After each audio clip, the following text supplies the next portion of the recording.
मैं आपको बताऊंगा अग्नि की उड़ान पुस्तक के बारे में। ये book APJ Abdul Kalam sir के ऊपर है। वैसे तो इसमें सब पूरा जितने भी पेज हैं बहुत अच्छे लिखे गए हैं, लेकिन एक पेज मुझे बहुत अच्छा लगा जो किसी भी यूट्यूबर का कोई भी पर्सन के लिए बहुत अच्छा साबित होगा। अगर वो पूरा पेज एक बार सुन ले जो मैं बताऊंगा, वो अपनी लाइफ में उतार ले, मैं भी उतारूंगा उसको, तो लाइफ में एक तरह से जीना सीख जाएगा मेरे हिसाब से, और उसको एक अलग मुकाम हासिल। तो गौर से सुनिएगा जो बताने जा रहा हूँ। कि उड़ान book, wings of fire book, ये एपीजे अब्दुल कलाम द्वारा लिखित तो नहीं है, किसी और ने लिखा है, पर उनके ऊपर है। और ये बचपन से लेकर जवानी तक जितना भी उन्होंने संघर्ष किया और जैसे मिसाइलें बनाई और उनकी लाइफ में क्या क्या संघर्ष आया, उन्होंने क्या क्या सीखा, कहाँ वो हारे, उससे कैसे सफलता पाई, ये सब उन्होंने बताया है इस बुक में, जो आपको अगर एक बार ज़रूर पढ़नी चाहिए। 63 पेज नंबर है इस बुक का, ये वाला, इस साइड वाला।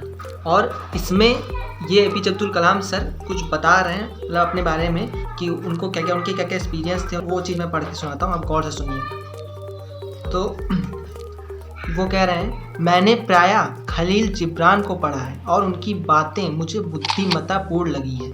बिना स्नेह के बनाया गया भोजन उस अन्न के समान है जिसे व्यक्ति खा तो लेता है, लेकिन वह भोजन उसकी आधी भूख ही शांत कर पाता है। जो लोग किसी काम को दिल लगा कर नहीं करते बल्कि बेमन से करते हैं, उन्हें फिर आधी अधूरी सफलता ही मिलती है और इसमें उन्हें अप्रसन्नता घर करने लगती है। अगर आप एक लेखक हैं जो एक वकील या डॉक्टर बनना चाहता था, तो ऐसे में आपका लेखन पाठकों को कुछ देगा तो सही, लेकिन उनकी भूख शांत नहीं कर पाएगा। अगर आप एक शिक्षक हैं तो शिक्षक कम और व्यवसायी ज़्यादा है, तो आप छात्रों को आधी ज़रूरत ही पूरी कर पाएंगे, आप छात्रों की आधी ज़रूरत ही पूरी कर पाएंगे। यदि आप ऐसे वैज्ञानिक हैं जिससे विज्ञान से लगाव नहीं है, तो ऐसी सूरत में आप काम तो संतोषजनक कर लेंगे, लेकिन आपका मिशन पूरा नहीं हो सकेगा।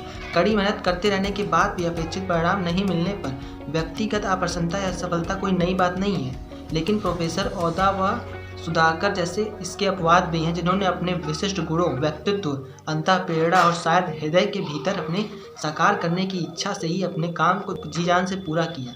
वे अपने काम से भावनात्मक रूप से इस कदर जुड़ जाते थे कि सफलता की उनकी कोशिशों में जरा भी कमी उन्हें व्यतीत कर देती थी। तो इसमें ये एक पर्सन के बारे में कह रहे हैं कि प्रोफेसर ओदा और सुधाकर जी जो हैं, अपने काम में सफलता नहीं मिलती है, वो अगर अपने काम को कर रहे हैं उसमें पूरी जान लगा दी, अगर हल्का सा भी वो सफल नहीं तो उनको थोड़ी बेचैनी होने लगती है, वो अपने काम में सुधार करते हैं, जो भी जिसके बारे में कह रहे हैं प्रोफेसर सुधाकर जी और जो भी ओदा जी के बारे में।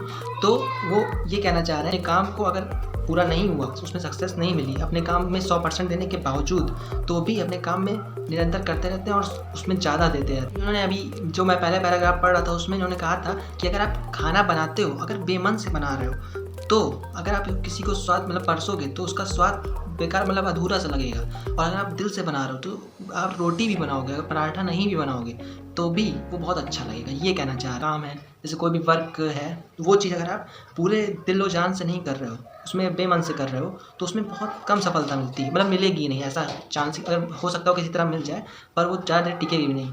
और अगर आप किसी काम को पूरे फुल फोकस के साथ कर रहे हो, ये चीज़ मैं बहुत पहले ही बता चुका हूँ, लेकिन मुझे अच्छी लगी कि उन्होंने कुछ एग्जांपल देके इस तरह से समझाया और अपने मतलब मित्रों के बारे में या प्रोफेसर के बारे में बताया है। वैसे तो पूरी बुक अगर आप कमेंट करें तो कुछ पेजेस मैं पढ़ के बता दूंगा, लेकिन वैसे तो पूरी बुक नहीं पढ़ सकता हूँ, लेकिन मतलब लंबी हो जाएगी। अगर आप कहेंगे तो पढ़ दूंगा।